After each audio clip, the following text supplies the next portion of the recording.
Listen, I am an extreme animal lover, but demanding an end to anti-animal language is a little much. Hi, I'm Tommy, and it's time for Final Thoughts, and your attention, please. The PC police has now taken an oath to defend the animal kingdom from hate speech. Yes, welcome to 2018. The activist group, which stands for People for the Ethical Treatment of Animals, has taken their advocacy to a new level. The group released a list of alternatives for some commonly used phrases they've deemed anti-animal. For example, instead of kill two birds with one stone, the group suggests you say feed two birds with one scone. Oh, and rather than be a guinea pig, you should really say be the test tube.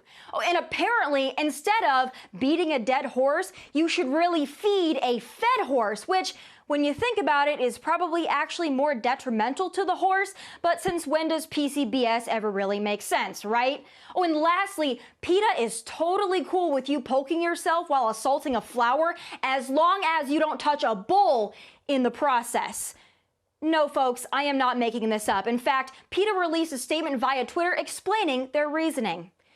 Just as it became unacceptable to use racist, homophobic, or ableist language, phrases that trivialize cruelty to animals will vanish as more people begin to appreciate animals for who they are and start bringing home the bagels instead of the bacon.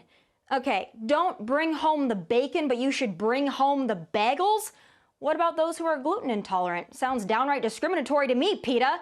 But look, if you ask me, most PC social justice renaming is downright ridiculous. But if you want to go down that road, is the usage of common phrasing about animals really equivalent to racist or homophobic language? I'd say not, and I'm not the only one. Urban news site The Root wasn't having it either. People for the Ethical Treatment of Animals wants you to know that if you say things like, don't beat a dead horse, it's the exact same thing as calling a black person a racial slur. Oh boy, isn't it great when social justice warriors attack other social justice warriors for their social justice crusades? Listen, are there certain words and labels we shouldn't say? Sure. Should we start analyzing every single word or phrase in our language and assess its hurtfulness to every entity, living and non-living? No. The best way to not be offended by words is to, wait for it, not be offended by words. Heck, animals don't even know words, and I highly doubt any sane human being is going to take the phrase, kill two birds with one stone, as an invitation to kill birds. PETA, instead of wasting time and resources lecturing people on anti-animal language, how about you reallocate that energy into actually helping abandoned, abused, and suffering animals? Sticks and stones can absolutely break their bones, but I assure you, words will never hurt them. Those are my final thoughts from LA. God bless and take care.